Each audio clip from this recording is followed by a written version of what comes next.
असांजे स्कूल में सिंधी ॿारनि लाइ सिंधी कंपलसरी आहे। ऐं जॾहिं असां सिंधी शुरू कई त केतिरनि माइटनि खे उन लाइ ऑब्जेक्शन हो।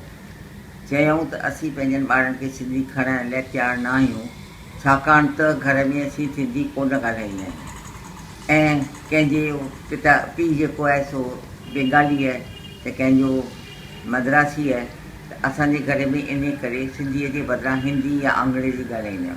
त मूं चयोमांनि मूंखे एतिराज़ु कान्हे, भले तव्हां सिंधी न खणो, पर पोइ असांजे स्कूल में तव्हांखे सिंधी कोटा में एडमिशन न मिलंदी, तव्हां भले ॿियनि स्कूलनि में वञो ऐं उते वञी एडमिशन वठो। असांजे जूनियर कॉलेज में जेके ॿार सिंधी असां वटि 10 ताईं पढ़नि था, तिन खे 11 में बि सिंधी खणणी आहे। ऐं जेके ॿियनि स्कूलनि मां असांजे जूनियर कॉलेज में ईंदा आहिनि त उन्हनि खे बि असीं सर्टिफिकेट कोर्स कंपलसरी कराईंदा आहियूं। एडमिशन जे वक़्तु उन्हनि खां उहो फॉर्म भराईंदा आहियूं ऐं उन्हनि खे साल में तयारु करे इम्तिहान सर्टिफिकेट कोर्स जो कराईंदा आहियूं।